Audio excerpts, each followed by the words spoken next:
Greetings, Commanders, and welcome to another episode of The Captain's Log.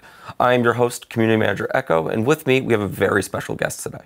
You may know them as Sierra from the Discord.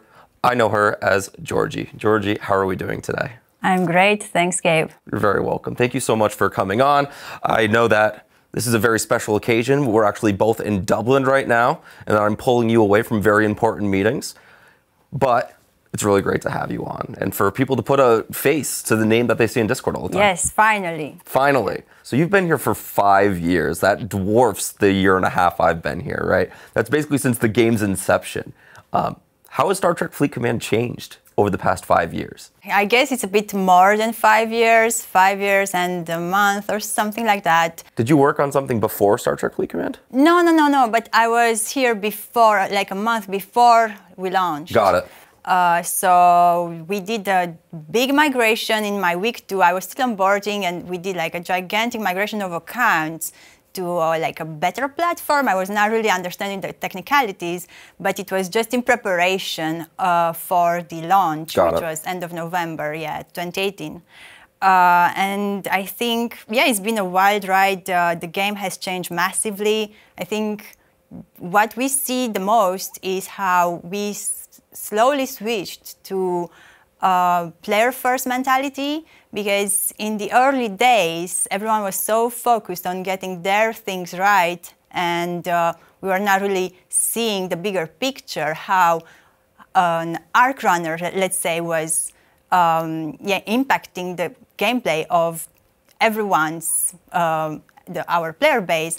And I felt like it took us a long while to reach the place where we are now, where we can finally integrate player feedback and suggestions not only into the game, but in the early stages of development of a new feature, let's say, which is like, Yeah, I mean, I've been working in gaming for like 5-6 years, and I've definitely seen that it takes time for a team to sort of get their feet under them, right? Like they have a picture of what they want to come out in their mind, and then over time that picture does change, right? And establishing open two-way communication takes time, and it's really interesting to hear just sort of the history of Star Trek Fleet Command. The most interesting thing I saw is that how the game looked 5 years ago is completely different. Very much so, to how it looks now. So did you know you were coming onto a Star Trek game when you were first hired? And were you a Star Trek fan already? Or because you worked on Star Trek Fleet Command, you became more of a Star Trek fan because of it? I did not know that I was interviewing for Star Trek because it was not released yet. So It was a big secrecy around it. No one in the interviews was mentioning any of that.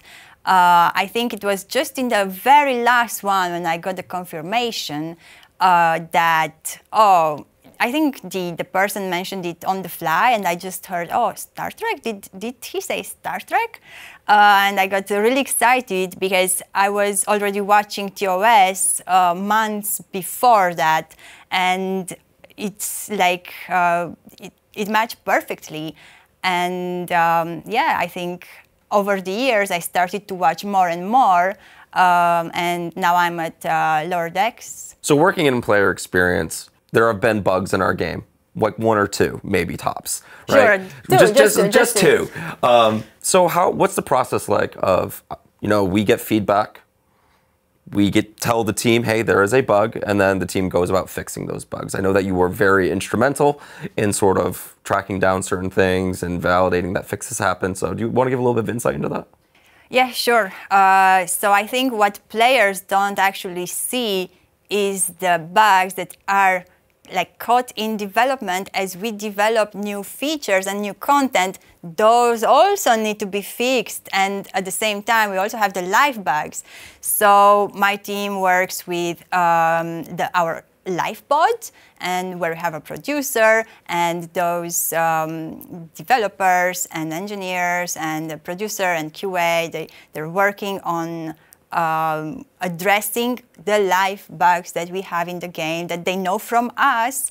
There's a backlog that we go through every day in our stand-ups. So many times we reshuffle the backlog based on what we hear from players. Right. Like, if one of the issues is becoming more prevalent, then that gets on the top of the backlog. They're already working on tickets that are for players, so many times we would just go about our daily stand-up and remind them, hey, what about this player that got this stuck Starbase, or what about this player with a corrupted account? Did you work on that? What updates can you give us so we can go back to the players and let them know that a fix is in the making, or they need to do something, and get this basically, like in a few lines, the whole process. I want to thank you here on camera as well, because you always make sure that my bug list is accurate when I'm making the patch notes and that things are getting in there, so thank you. And not all the time. Sometimes I miss some bug fixes as well, because it's not as easy as players might think. She doesn't. She never misses anything. Sorry. But the team is obviously working on bugs. You and I work very closely with them. I mean, people here really care about the experience that the player has. But not all bugs are as easy to fix as it seems on the surface, right? Right. Right. And we can just talk about one that was recently came out that with a fix for, which was the station battle logs. The missing ones. Yeah. Can you talk a little bit about just that whole process? Because we did have a fix, and then for some reason it didn't work the way that we thought it was going to. And then luckily, because we're both here in Dublin, we got to just go talk to the person working on it that was across the hallway. I just actually made a video with him committing that he is going to fix it this time, so the second time. So I'm like, you know what, now I caught you on video, I posted it everywhere in our internal channels and stuff, and we were like in a friendly way, in a friendly manner, but I really want us to advocate for players and convey this sense of urgency that comes with these high volumes of tickets that we get and complaints, so that they understand that it is important to work on those issues and prioritize them. Yeah, and we were able to get another fix out for station battle logs. That actually worked. That actually worked, and we were not seeing any issues. And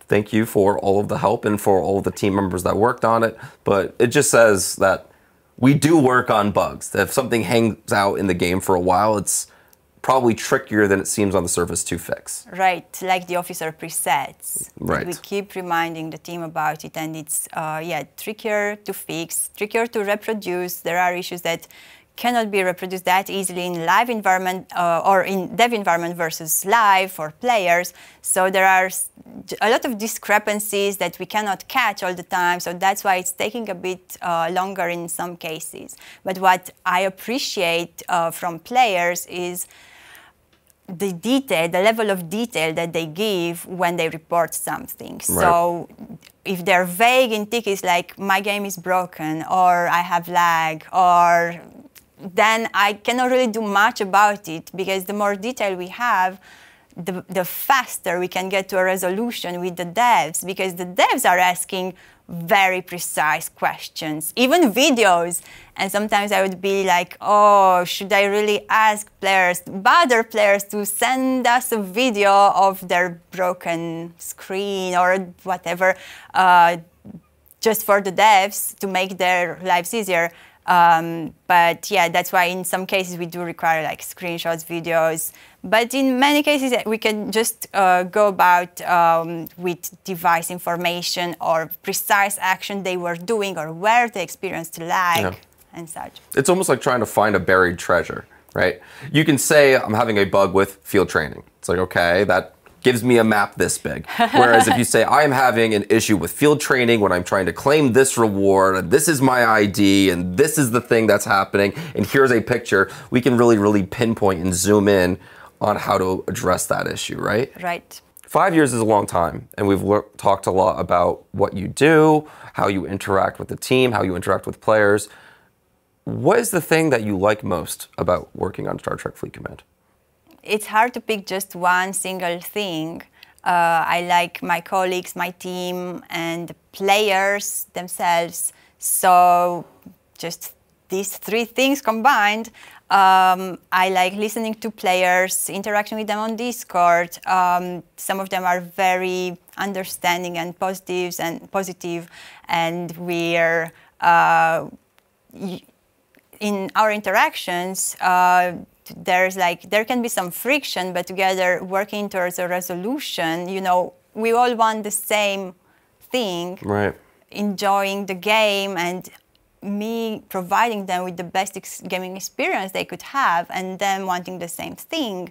So if we realize that, oh, that's the goal, that's the whole thing, that's why we're here, then, you know, a lot of that friction can be like animosity, can be like forgotten, right. And just focus on, yeah, what we can do to make it right for the player. And I've seen how happy you get when you're talking with somebody about a bug, right? And you're like then going and talking to the team and the bug gets fixed, or you get resolution on a ticket, and then you go back to that player that you were talking to and you get to say, hey, this is resolved. This is finally fixed. Your ship isn't stuck anymore. And like those types of moments can really, really impact your day. That's true, yeah. I mean, maybe not a stuck ship, that's a pretty easy one, unless it was stuck for days. Right. But when announcing bug fixes, that's a really like win-win moment. It's really rewarding to be able to write in the patch notes, oh, this is finally fixed, have you seen this? We fought so much for getting it done in the earliest sprint we could. Right. So yeah, I'm happy when players are happy, actually. Yeah. Georgie, thank you so much for joining us here on the Captain's Log. It's really great being able to be here in person. I work in Los Angeles, you work in Barcelona, and we get to meet here in Dublin together. And it's a really cool experience whenever we can actually be around and work together. Yeah. Thanks for having me here, Gabe. Of course. And Commanders, thank you so much for tuning in to another episode of the Captain's Log. Be sure to hit the subscribe button down below if you want to see more content like this, and see you next time. Live long and prosper.